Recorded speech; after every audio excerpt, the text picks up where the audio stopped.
하나님 말씀 출애굽기 2장 11절에서 15절까지 말씀 보겠습니다.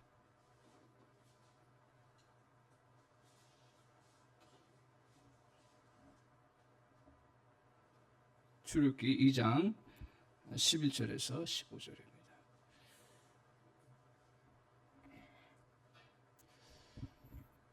(11절) 보겠습니다. 모세가 장성한 후에 한 번은 자기 형제들에게 나아가서 그들이 고되게 노동하는 것을 보더니 어떤 애굽 사람이 한 히브리 사람 곧 자기 형제를 치는 것을 본지라. 좌우를 살펴 사람이 없음을 보고 그 애굽 사람을 쳐 죽여 모래 속에 감추니라. 이튿날 다시 나아가니 두 히브리 사람이 서로 싸우는지라. 그 잘못한 사람에게 이르되 내가 어찌하여 동포를 치느냐 하매 그가 이르되 누가 너를 우리를 다스리는 자와 재판관으로 삼았느냐. 내가 애굽 사람을 죽인 것처럼 나도 죽이려느냐. 모세가 두려워하여 이르되 일이 탈로 되었도다. 같이 읽습니다. 바로가 이 일을 듣고 모세를 죽이려고자 하여 찾는지라. 모세가 바로의 낯을 피하여 미디안 땅에 머물며 하루는 우물 곁에 앉았더라. 아멘. 이 말씀 통해서 같이 은혜 받을 말씀의 제목은 광야에서 숨겨진 보화, 광야에 숨겨진 보화라고 하는 제목으로 같이 은혜를 받기를 원합니다. 저와 여러분의 삶 가운데서도 광야 같은 삶 속에서 숨겨진 보화들을 잘 또 찾고 또 그것을 간직하고 누리는 은혜가 있기를 바랍니다. 주님께서 성령을 통해서 우리에게 이러한 은혜의 시각을 다시 회복시켜 주실 줄 믿습니다.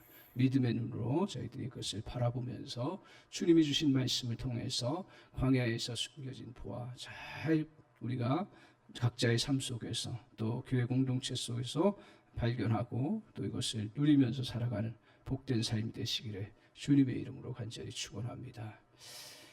저희도 그렇고 사람들도 그렇고 전부 보면 광야에 대한 가치를 그렇게 잘 느끼지 못합니다. 광야에 가치가 있는가? 광야 하면 우리가 보통 고통받는 곳, 또 고난의 장소 이렇게 얘기를 하잖아요. 이런 곳은 사실은 빨리 피하고 벗어나는 것이 상책이죠. 누가 뭐라 해도 빨리 벗어나서 다시 제대로 정말 시냇물이 흐르는 그런 시냇가에 가서 우리의 그 갈급한 영혼을 채우기도 하고 회복하기도 해야 되는데 오늘 광야는 그곳에서 무슨 가치가 있다 생각하기가 참 어렵고 사실 생각도 안 하는 그러한 곳이 되기가 너무 쉽습니다. 그런데 하나님께서 오늘 이사야서 43장 5절에 보면 이렇게 말씀하여 하나님은 조금 다르게 얘기하시고 성경을 통해서 우리에게 진정한 가치, 진정한 진리를 가르쳐 주시는데 오늘 이렇게 말씀합니다. 내가 흑암 중에 보화와 은밀한 곳에 숨은 재물을 주어서 내 이름을 부르는 자가 나 여호와 이스라엘의 하나님인 줄을 내가 알게 하리라 말씀하고 있습니다. 무슨 말입니까? 광야 이 흑암 같은 곳에서 보화를 얻게 하신다라는 거죠. 또 정말 또 숨은 곳에 재물, 정말 우리가 풍성하게 살 수 있는 재물을 숨겨 놓으신다라는 것입니다. 오늘 이렇게 정말 광야에서 뭘 말하는 거예요? 진정한 보물을 찾을 수 있다라는 것을 우리의 성경을 통해서 우리에게 하나님께서 계속적으로 말씀하시는데 우리가 이것을 믿음으로 좀 같이 화답하면 하나님께서 크신 은혜를 베풀어 주실 줄 믿습니다. 오늘 보화는 누구나 볼 수 있게 표면에 드러나지를 않습니다. 그리고 땅속 깊은 곳에 숨겨져 있기 때문에 이 보물은 어떻게 해야 돼요? 파헤쳐야만 보물을 발견할 수 있는 거예요. 광야에서 정말 보물을 찾는 게 쉽지는 않지만 그런 걸 잘 파헤치면 오늘 보물을 찾게 되고 더 나아가서는 재물도 얻게 된다라고 말하고 있습니다. 오늘 하나님께서는 이러한 보물과 재물들을 땅속 깊은 곳에 숨겨 놓으셨어요. 이게 하나님께서 세상에도 보면 금광과 좋은 것들은 어떻게 보면 다 숨겨져 있는 것처럼 오늘 우리 인생에서도 하나님께서 주시는 좋은 것들을 이 삶 속에 깊이 숨겨 놓으셨어요. 그것을 발견하고 찾는 사람이 진정한 부유함을 누리고 또 그 속에서 진정한 힘을 얻고 그리고 세상을 능력 있게 살아갈 수 있는 그러한 존재가 된다라는 것입니다. 그래서 우리가 이런 곳에서 우리가 해야 될 일이 뭡니까? 그 해야 될 일은 딱 하나예요. 우리가 믿음 안에서 잘 훈련받는 것밖에 다른 이유가 없습니다. 훈련을 하면 그 광야에서 보물을 찾을 수가 있어요. 그래서 오늘 모세가 이 광야의 시간들을 지금 보내는 그런 내용을 통해서 하나님께서 그에게 보물을 찾고 그리고 그 인생에 정말 하나님께서 능력을 갖추게 하시는 놀라운 시간으로 주님이 사용하시는 은혜가 있습니다. 그런데요, 이 광야를 만날 때 많이 오늘 말씀 묵상하면서 바로가 잘못했던가요? 아니면 모세가 잘못했던가요? 물론 잘못을 했습니다. 왜 사람을 쳐요? 치면 안 되죠. 그런데 잘못한 거라고 볼 수는 없는 게 왜 그러냐면 모세가 지금 밖에 나와 보니 그렇지 않아도 자기가 그 선택된 백성이고 또 이스라엘 백성이라는 걸 엄마를 통해서 어느 정도 잘 알고 있는데 동족이 얼마나 불쌍해요. 노예로 비참하게 그냥 이렇게 노동하면서 지내는데 그때의 애굽 사람이 이스라엘 그 노예같이 생긴 노예를 치는 거예요. 때리는 거예요. 괴롭히는 거예요. 너무 견딜 수가 없는 거예요. 그래서 사울을 살펴보니까 아무도 없어요. 그래서 어떻게 왜 치느냐 하는 식으로 하면서 그 애굽 사람을 쳤네요. 근데 얼마나 주먹이 셌던지 한 방에 그냥 직사해버린 거예요. 대단한.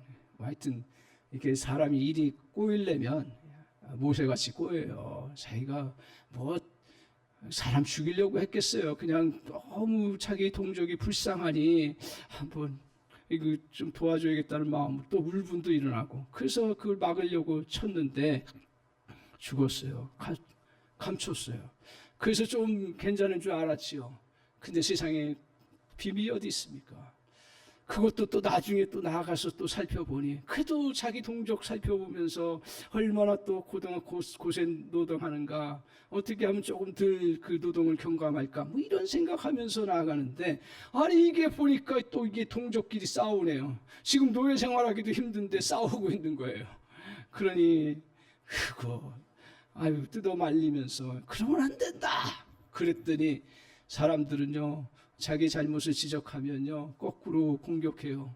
네가 뭔데 나를 그냥 말리냐, 그렇게 하면서 너 사람을 죽인 살인자 아니냐, 그것도 애굽 사람을 죽인 살인자 아니냐 하면서 막 나발을 부니까 그게 막 소문이 쫙 퍼져서 바로가 그것을 알게 되고 그로 인해서 바로가 이 모세를 찾아서 조치를 해야겠다, 죽이고자 해서 올 때 이걸 어떻게 해요?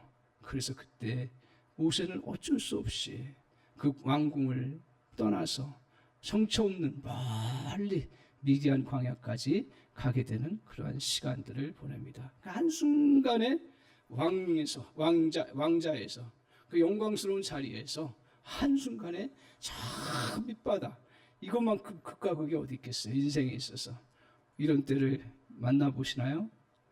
우리 인생에 저렇게 인생을 쭉 만나보고 사람 살펴보니까 크든 작든요 이런 경우가 한두 번은 있어요. 크든 작든요 무슨 일이든 돈으로든 사람관계로든 또 어떤 또 일로든 이게 크든 작든 한 번씩은 다 겪더라고요. 이렇게 겪으면서 이제 모세가 보내는 시간들이 얼마였어요? 40년이었어요. 40년이 다시 다가오는 거예요. 모세는 굉장히 조급할 수 있고 힘들 수 있는데 더군다나 민족이 노예로 지금 잡혀 있어서 이거 해방시켜야 되는데 빨리 이걸 해방시켜야 되는데 어떻게 할 수가 없으니까 해서 그 광야에 묻혀서 지내는 시간들을 보냅니다. 이런 시간들을 보내면서 하나님이 훈련시키시는 거예요. 자기가 훈련하는 것도 있지만 하나님이 훈련시키시는 게 두 가지로 오늘 말씀을 살펴볼 수 있는데, 먼저 하나님이 이렇게 광야에서 보화를 찾을 수 있도록 훈련시키시는 게 뭐냐면, 첫 번째로 뭐냐면 무명의 훈련이에요. 그러니까 이건 다른 말로 얘기하면, 세상적으로 얘기하면 계급장 떼게 하는 훈련이에요. 아예 없으면 아예 무명이면 사람은 그렇게 충격받지 않아요. 근데 어떤 사람이 제일 힘들까요? 별 4개에서 별 3개로, 그것도 별 2개로, 더 나아가서는 나중에 말할 수 없이 2등병도 안 되니까 그냥 계급장 없는 걸로, 그렇게 했을 때 사람 미쳐버리는 거예요. 이게 무명의 훈련을 하게 되는 그런 부분이에요. 사실 모세가 17절에 한번 보십시오. 이렇게 왕궁에서 학문 배우고 왕궁에서 왕 되는 일들을 배우기에도 급급한데 지금 이제 나와서 무엇을 합니까? 17절 한번 같이 한번 보여주세요. 17절 같이 한번 보겠습니다. 자, 시작. 목자들이 나와서 그들을 쫓는지라 모세가 일어나 그들을 도와 그 양떼에게 먹이니라. 오늘 모세가 광야에 나와서 남의 양떼 물 주는 일을 하기 시작하는 거예요. 그 전에 무슨 그 일들을 했겠어요. 그런데 정말 광야에 나와서 이렇게 양들과 함께 지내는 그 훈련부터 시작합니다. 오늘 모세는 광야에 나와서 아무도 주목하지 않는 사람으로 살기 시작하는 거예요. 누구도 주목하지 않아요. 아니, 주목하지 않는 것까지는 괜찮아요. 그런데 어떻게 해요? 이게 다 띄어지면 사람을 이제 무시하기도 하고, 또 어떤 기대치가 아무것도 없어지고, 그러면서 정말 초야에 묻히면서 괴로움을 당하는 것만큼 힘든 시간은 없을 것입니다. 오늘 모세는 애국 공주의 양아들이었습니다. 대제국의 아들이기에 세상의 모든 화려함과 권세를 누리는 것이 당연했습니다. 그동안 자기 앞에 무엇을 자꾸 이제 얻게 됐어요? 모세는 이제 죽음에서 건진받았지만 그걸 어떻게 알겠어요? 그러면서 왕궁에 들어가서 계속 그가 자기 본능도 그렇고 계속 그 안에 훈련받은 게 뭐예요? 또 명분도 정확해요. 또 왕자로 잘 세워져야 되고 나중에 왕으로서의 자리도 차지할 수 있으니 준비해야 되는 그런 과정이니까, 이 과정에 무슨 훈련을 해요? 우리 식으로 얘기하면 무명의 반대가 뭐예요? 무명의 반대가 뭐예요? 유명이에요. 세상은, 모세는 대표적으로 왕궁에서 유명의 훈련을 대표적으로 받았지만 세상은 항상 유명의 훈련을 받으면서 살아가는 그런 시스템입니다. 본능 자체도 그렇고요. 그리고 세상 자체도 그렇게 유명 훈련을 해나갑니다. 오늘 모세는 그동안 자기 앞에 유명 훈련, 자기가 하고자 해서 한 것이 아니라 당연히 내가 왕자로서 신분을 높여야 되고 사람한테 인정받아야 되고 또 사람들이 잘 군림해야 되고 내 능력을 극대화해야 되고 내 실력을 더욱더 잘 보여줘야 되고, 그리고 잘 통치. 나빠요? 안 나빠요. 우리는 이 제가 설교하면 우리가 설교할 때 우리가 주의해야 되는 건 뭐냐면, 어떤 것들을 강조하기 위해서 하다 보면 이게 꼭 나쁜 것으로만 생각되다 보니 우리는 또 거꾸로 그래 초야에 묻혀야겠다 이렇게 신앙을 적용하는 사람이 있어요. 아니에요. 그거는 우리가 하나님이 이 땅 위에서 세상의 법칙도 잘 세상을 관리하고 다스리도록 하셨기 때문에 열심히 하고 또 더 능력 있게 펼쳐나가고 사람들에게 선한 영향력 끼치고 잘하고 또 자기를 잘 또 드러내고 표출하는 게 절대로 그건 나쁜 게 아니에요. 그런데 문제가 있어요. 우리는 이 문제점을 봐야 되는 거지, 그 자체가 나쁘기 때문에 우리는 다 그냥 속세로 가야 된다 이렇게 생각하면, 문제가 뭐예요? 유명의 훈련의 문제가 여러 가지가 있게, 유명해지는 것에 대한 그 문제점을 사람들은 생각지를 않는 거예요. 저도 생각지를 않으니까요. 누가 생각할 수 있는 시간을 주나요? 유명만 해지면 되는 거니까요. 근데 성경은 우리에게 무명해지는 것들을 유명의 그러한 부분들을 적나라하게 우리에게 가르쳐주고 있습니다. 오늘 유명의 훈련은 뭐예요? 좋은 뜻으로 자기를 잘 포장하는 거, 이걸 가르쳐줘요. 자기를 포장하는. 그러니까 그렇게 되면 어떻게 문제가 생겨요? 자기를 제대로 보지 못하게 되는 거예요. 여러분, 제가 오늘 어젠가요? 이렇게 중풍 걸려가지고 막 이렇게 막 다니는 분을 보면서 아유 저렇게 약하면 어떡하냐 하면서 제 마음속에 아 저러면 안 되는데 하면서 나도 모르는 사이에 내가 잊어버리는 거예요. 나는 건강한 사람이고 대단한 사람이다 라고 하는 게 은연중에 깔려 있는 거예요. 제 안에. 저 몇 년 전만 해도 뇌경색이 발생해가지고 막 떨고 그런 가운데서 야 이거 실족하겠구나 그러면서 걸어갈 때 그러니까 한순간에 사람이 그냥 반신불수가 되고 그리고 아무것도 못하는 존재가 되는구나 하는 걸 처절하게 깨달았는데도 불구하고 이제 조금 나아지니까 그래서 모르는 거예요. 인간이라는 게 이렇게 연약할 수도 있고 부족할 수도 있는데 어느덧 그것을 느끼지 못하니까요. 나중에 어떻게 돼요? 자신을 자꾸 대단한 존재로 포장해 나가는 거예요. 이게 유명해지는 것들에 대한 부작용이에요. 또 어떤 것들이 있습니까? 유명해지면 어떻게 해요? 보장을 해줘요. 맞아요. 보장을 해줘요. 근데 다 책임져 준다고 그래요. 근데 성경은 다 책임져 준다고 사람이 다 책임져 준다고 얘기해요? 절대로 그렇게 얘기 안 해요. 그래서 인생에게 의지하지 말라 그랬어요. 호흡이 끊어지면 했던 도모가 당일에 없어진다고 얘기를 하고 있어요. 인생을 사랑해야 되지 인생을 의지하지 말라고 얘기를 하는 거예요. 이렇게 너의 유명함이 사라지면 또 극단적으로 어떻게 돼요? 끝장이라고 얘기해요. 우리는 그래서 뭘 하나 놓쳐버리면 내가 어떤 신분을 놓치거나 또 내 학벌을 놓치거나 내 모든 걸 놓치면 어떻게 해요? 끝장으로 몰아가는 그러한 결과를 가져옵니다. 그래서 유명함만이 잘 사는 길이라고 생각해요. 유명함은 잘 사는 길이 되는 거예요. 그렇지만 유명함만이 잘 사는 길은 아니라는 것을 우리가 깨닫지 못하는 거예요. 그래서 인생에서 하나님께서 어떤 때는 훈련을 시키시는 거예요. 그리고 또한 하나님의 자녀 되는 사람들은 새로운 훈련을 하나님께서 항상 필요로 하셔서 그 일들을 이루어 나가세요. 하나님의 일을 이루는 데 있어서도 필수적으로 만나야 했던 훈련이 있습니다.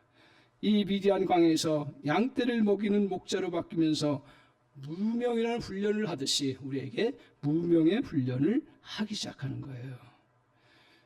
그런데 우리가 항상 고난은 축복이라고 얘기하고 광야는 또 우리가 정말 귀한 변장된 축복이라고 하기도 하고 막 이렇게 얘기하는데요. 그거 정확하게 아셔야 돼요. 축복은 축복이에요. 그런데 광야에서 계급장을 못 떼는 사람이 있어요.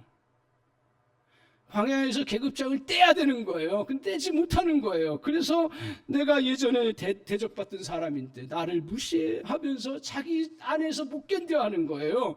그리고 내가 예전에 이렇지 않았는데 하면서 자기의 그러한 부분에 대해서 너무 한탄하고 원망하면서 지내는 거예요. 그러다 보면 어떤 결과가 가져와요? 그때 원망과 불평이 나오는 거예요.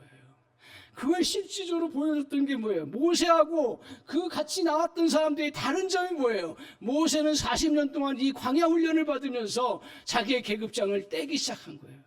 그런데 평민이었던 사람도 똑같은 평민이었지만 또 그 더 낮은 신분의 사람들조차 이스라엘 백성들 어떻게 해요?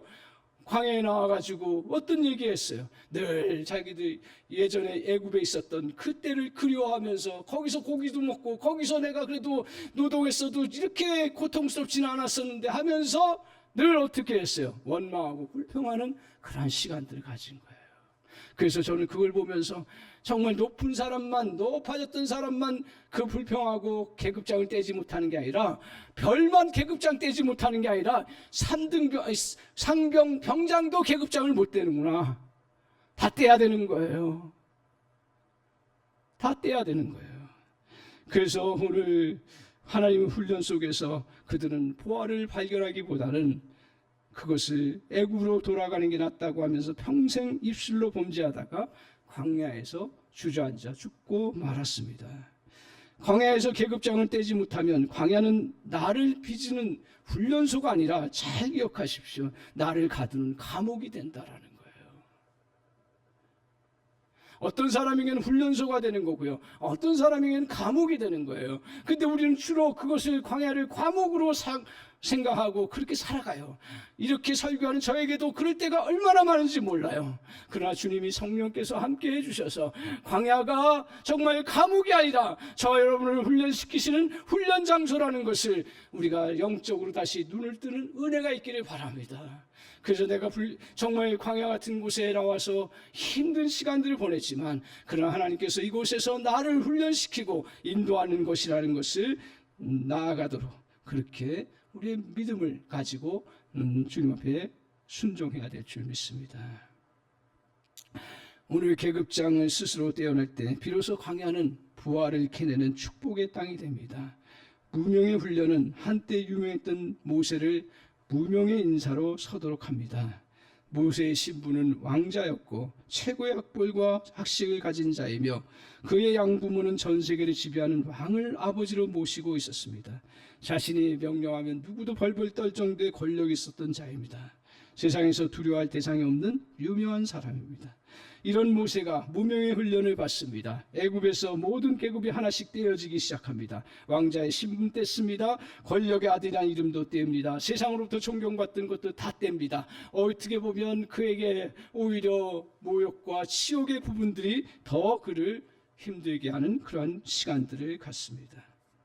하나님은 이런 무명의 훈련을 할 때 그 도구로 무엇을 사용하시는 줄 아세요? 우리가 훈련한다고 할 때 훈련은 도구가 있어야 되는 거예요. 이론이 아니에요. 훈련은 계속 그것을 해나가야 되는 거예요. 근데 하나님께서 그것을 무엇으로 제가 발견하면서 뭘 사용하셨을까 생각했을 때, 광야에서 무엇을 가지고 하나님이 사용하셨어요? 특별히 모세는 그 말 못하는 그 짐승들, 그리고 광야라는 그 척박한 환경, 그리고 또 지저분한 그런 상황들, 이런 것들을 사용하신다는 거예요. 섬김을 받던 애고의 왕자가 섬긴 자리에 서게 됩니다. 그것도 지저분한 짐승과 양떼를 말입니다. 이런 과정에서 모세는 신분과 학벌과 권력이 아무 소용없다는 것을 처절하게 깨닫습니다. 이걸 광야 훈련을 받지 아니하고 그 무명의 훈련을 받지 아니하면 우리는 신분 그리고 학벌, 이거 다 중요해요. 그런데 그것들에 우리는 붙잡혀 살아가는 인생을 살게 되는 거예요. 근데 광야에서 어떤 걸 하나님이 가르쳐요? 이건 광야를 거친 사람만이 누릴 수 있는 거예요. 그래서 신분도 학벌도 그게 나쁘다는 게 아니에요. 그걸 찾지 말자라는 게 아니에요. 사도 바울도 저도 오해했어요. 나도 이 모든 걸 자기는 배설물로 여긴다고 했을 때 우리는 그걸 하지 말라는 걸로 생각했는데, 아니에요. 그건 해야 되는 거죠. 그러나 그것이 내게 정말 나를 지탱해주고 나를 보장해주고 나를 이끌어주는 그러한 본질적인 것이 아니라는 거죠. 그걸 알기 시작합니다. 그러면서 그것을 내려놓으면서 주님 앞에 겸비한 마음을 갖게 되는 것입니다. 이런 훈련을 하면 뭐가 유익할까요? 세상은 유익한 게 없기 때문에 훈련을 받지 않아요. 이런 것은 훈련을 받지 않아요. 그냥 견디는 거죠, 사람들이. 근데 우리 정말 하나님의 은혜가 임한 사람들에게는 훈련으로 여기는 거예요. 달라요. 여러분, 그냥 지나가는 거하고 훈련을 여기는 사람하고 뭐가 다를까요? 그냥 지나가는 사람은 그냥 마지못해서 견뎌나가는 거예요. 훈련을 하는 사람도 어떤 사람이에요? 그 무거운 무게를 내가 들어보려고 순종하고 행동하는 거예요. 차이가 없어요. 똑같이 어려움이지만, 그러나 그 훈련하는 사람은 그걸 받아들고 그것을 견뎌나가고 그러면서 내가 그것들을 소화해내는 과정을 겪는 거예요. 그때 누가 도와주세요? 성령이 도와주세요. 너무 걱정하지 마세요. 할렐루야. 성령이 도와주세요. 그냥 우리에게는 믿음 있고 또 그런 마음을 주님 앞에 간직하면 성령이 도와주실 줄 믿습니다. 힘들어요. 어떨 땐 죽을 것 같아요. 어떨 땐 너무 고통스러워요. 그러나 성령이 성령님 도와주세요. 그러면 하루하루 버틸 수 있도록 은혜 주시다 보면 하나님께서 역사해 주시는 놀라운 역사를 허락해 주실 줄 믿습니다. 이렇게 우리가 이렇게 광야하면서 다 계급장 떼고 무명의 훈련을 하기 시작하면서 나 자신의 능력이 아무것도 아니구나, 제대로 이제 현실을 오히려 보게 만드는 거예요. 그럴 때 하나님께서 뭘 주세요? 하나님의 능력을 주세요. 그래서 고린도후서 4장 7절에 이렇게 말씀하고 있습니다. 이 보배, 우리가 이 보배를 질그릇에 가졌으니. 어디에 가졌다고요? 질그릇에요. 질그릇은 뭐예요? 아무것도 없는 자예요. 이걸 인정하는 자이기도 하고 아무것도 없는 자예요. 그에게 뭐가 능력으로 다가와요? 예수 그리스도께서 우리 안에 거하심으로 말미암아 이 보배이신 예수 그리스도의 은혜와 능력이 우리 가운데 머무는 놀라운 역사를 주님이 허락해 주신다는 거예요. 믿습니까? 오늘 그 은혜가 저 여러분의, 지금까지도 그런 은혜를 종종 많이 크든 적든 체험하셨을 거예요. 그럴 때 우리에겐 다시 하나님 영적인 눈을 뜨게 해주셔서, 내가 고통스럽고 힘든 시간들이지만 하나님 이러한 훈련을 잘 받기를 원합니다. 주여 은혜 내려 주시옵소서. 그러면 그 안에, 우리 안에 주님의 보배이신 주님 우리 가운데 능력으로 함께 해주셔서 살아갈 수 있도록 역사해 주시는 놀라운 은혜가 있습니다. 그 다음 절에 이렇게 고백을 합니다. 그래서 우리의 능력이 심히 큰 것이 우리에게 있지 아니하고 주님께 있음을 알면서 그 주님의 능력 가운데 살아가면서 어떤 능력을 갖게 돼요? 이렇게 고백합니다. 우리가 사방으로 오겨쌈을 당하여도 쌓이지 아니하며. 할렐루야. 그 다음에 뭐라 그랬어요? 또 우리에게 꺾구튀임을 당하여도 망하지 아니하고, 그리고 답답한 일을 당하여도 낙심하지 아니한다는 거예요. 그리고 우리에게 사방으로 오게 박해를 받아도 어떻게 돼요? 버림받지 않는다는 거예요. 핍박을 받아도 버림받지 아니한다 그랬어요. 오늘 무명의 훈련을 받고서 질그릇의 인생임을 깨닫고 하나님의 능력을 가슴에 안고 살아가는 놀라운 은혜가 있는 거예요. 이론이 아니에요. 그런가 하고 아는 사람이 이 훈련을 받는 것이 아니고, 무명한 사람이 되는 것이 아니고, 이 무명의 훈련을 받은 사람이 하나님 앞에서 이 은혜를 깨닫고 누리고 그것을 정말 펼치며 살아가는 놀라운 역사가 저 여러분에게 이루어지는 줄 믿습니다. 오늘 이때 우리는 비로소 새로운 삶을 살아가게 되는 거예요. 그래서 고린도후서 6장 9절 10절에 이렇게 말합니다. 이게 정답이에요. 인생의 정답이에요. 고린도후서 6장 9절 10절을 기억해 보십시오. 뭐라고 사도 바울이 그렇게 얘기합니까? 우리는 무명한 자 같으나 유명한 자요, 죽은 자 같으나 보라 우리는 살아있고, 그리고 징계를 받은 자 같으나 죽임을 당하지 아니하고, 근심하는 자 같으나 항상 기뻐하고, 가난한 자 같으나 많은 사람을 부유하게 하고, 아무것도 없는 자 같으나 모든 것을 가진 자라고 이야기를 합니다.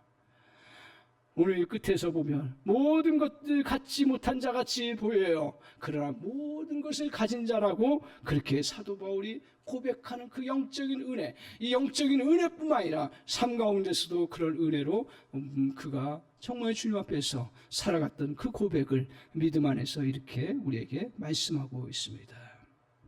이렇게 삶으로 바뀌는 거예요. 그래서 여러분에게 찾아오는 그 무명의 훈련을 기뻐하십시오. 잘 몰라요. 그리고 기뻐하기까지 참 힘들지 몰라요. 그러나 순종하십시오. 그리고 믿음으로 나아가십시오. 그래서 또 더 나아가서는 하나님께서 성령을 통해서 고린도후서 1장 11절에 모든 근심과 견딤을 무엇으로 했다고요? 기쁨으로 모든 견딤과 수고를 다 감당했다고 말한 것처럼 저와 여러분에게 오늘 성령께서 은혜 주셔서, 주님의 성령의 은혜를 주셔서 이것이 기쁨으로 여겨지는 놀라운 은혜가 있게 하여 주시옵소서. 주께서 그런 은혜를 부어주시기를 소망합니다. 주실 줄 믿습니다.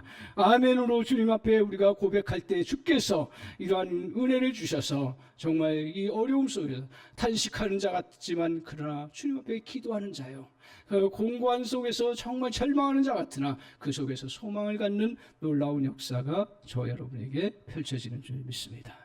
두 번째로 오늘 이렇게 광야에서 부활을 찾는 훈련은 무엇을 통해서 이루어졌습니까?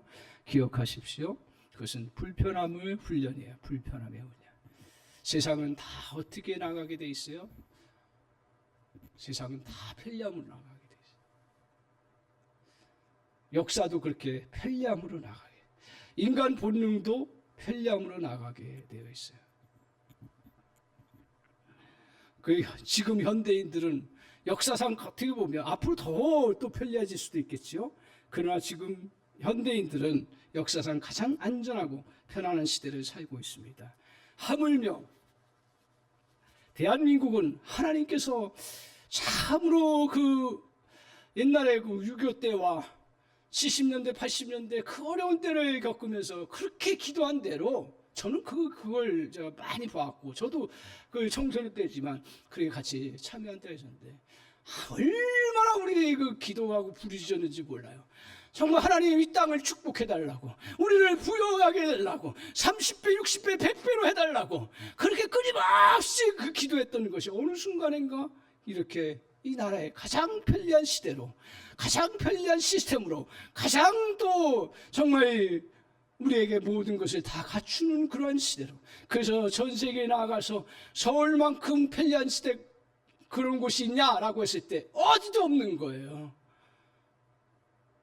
그만큼 가장 발전하고 가장 편리함을 누릴 수 있는 시대로 우리에게 축복해 주셨어요. 이게 편리함의 축복이에요. 그런데 오늘 이러한 편리함은 오늘 계속 나갑니다. 이것을 거부하는 것은 미련한 것이요, 고통으로만 생각합니다. 하지만 하나님은 불편함을 사용하셔서 삶의 보화를 발견하게 하셨습니다. 그래서 얼마 전에 제가 추천을 받은 책이 있는데, 편안함의 습격. 이게 정말 인사이트 있는 제목인데요, 편안함의 습격이라는 거예요. 여러분 생각을 아마 다 이제는 사람들이 조금씩 알기 시작했어요. 그래서 사람들은 편리하게 물 묻히지 않고 편안하게 해준다고. 우리 때는 그것이 먹혀 들어갔어요? 기억나세요? 예? 근데 그게 정말 그렇게 해주면 축복이에요, 뭐예요? 아니죠, 저주지. 손에 물 묻히지 않고 가만히 침대에 누워있고 아무것도 안 하고 그게 진짜 저주인 줄 몰라요? 그래서 요새 젊은이들은 그걸 이제 알아가지고 편안함의 자리에서 나와서 아침에 일찍이 운동하고 열심히 뛰고 막 그래요. 자기가 그냥 막 씨름을 하면서 해요. 알았어요. 뭐냐면 가만히 있는 게, 아무것도 안 하는 게 좋은 것이 아니라는 걸 아는 거예요. 근데 요거는 아주 지엽적으로 제가 아는 거고요. 영적인 것과 우리의 정신적인 것에서도 편안함을 자꾸 추구하다 보니 지금 정말 현대인들, 제가 전도해보면 아는데 정신 바짝 차려야겠다고요. 저도 옛날에는 그랬는데 여러분 이제 진짜 금식해야 될 시대가 온 것 같아요.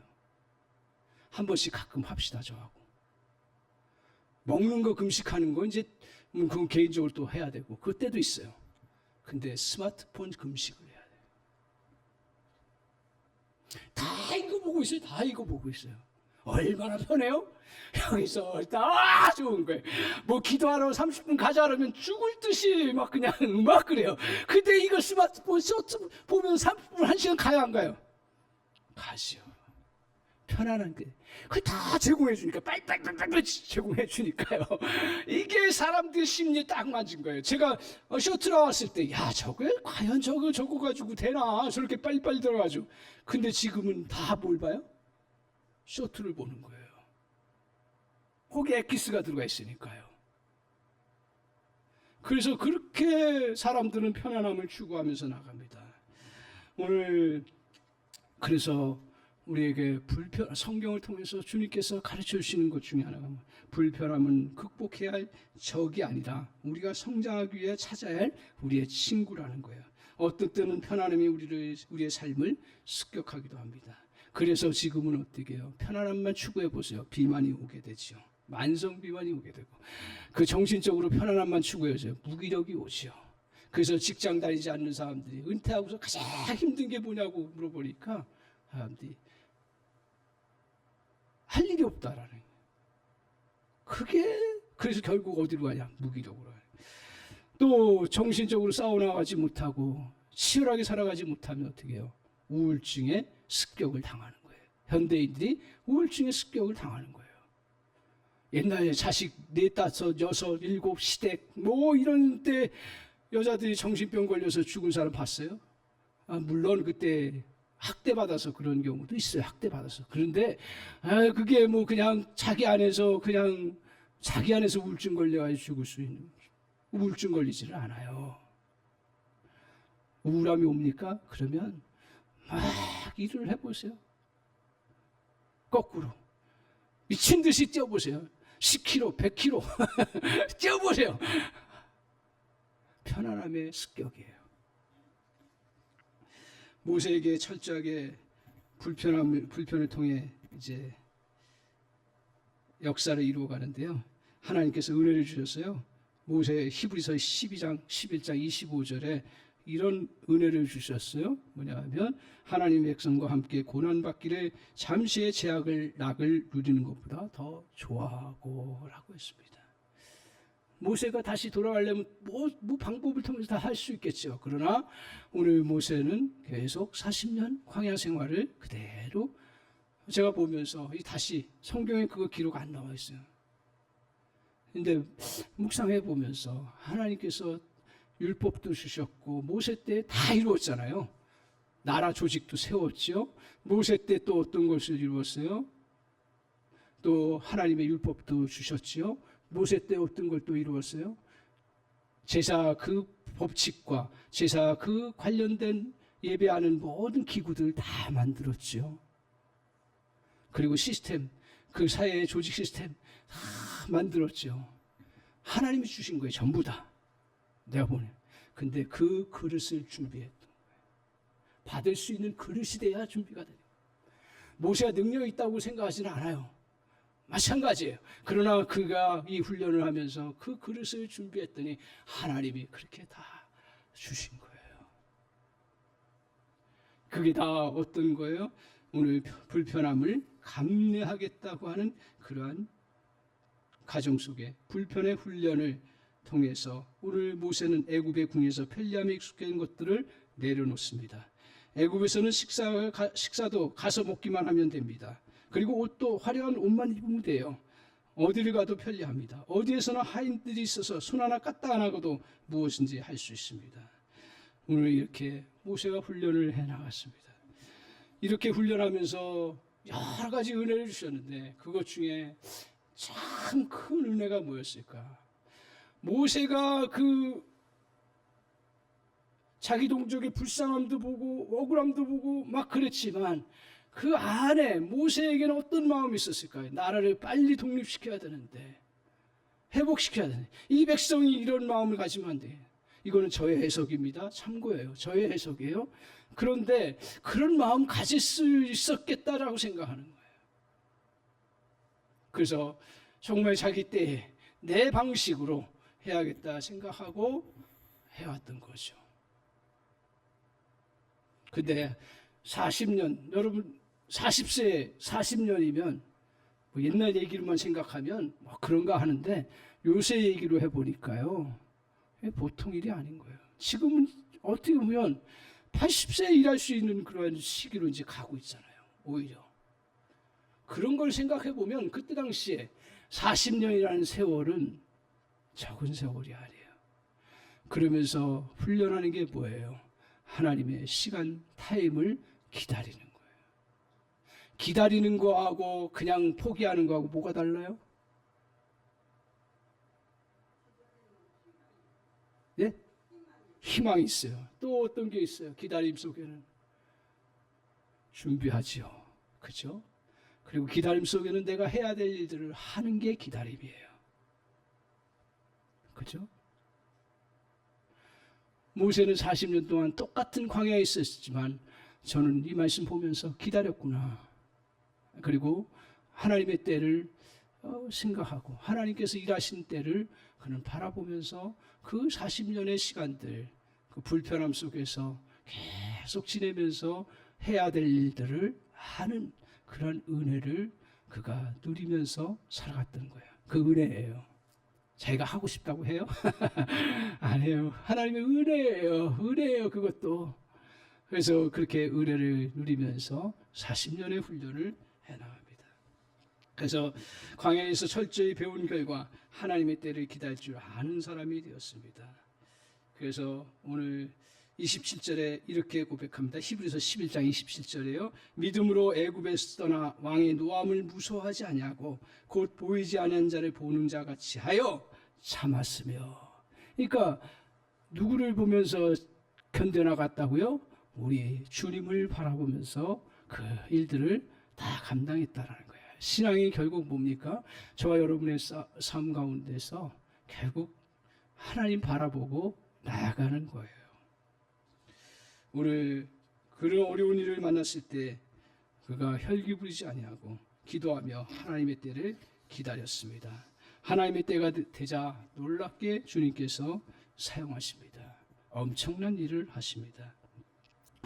오늘 여기서 모세가 불편의 훈련을 할 수 있었던 이유가 무엇입니까? 그 히브리서 11장 26절인데요.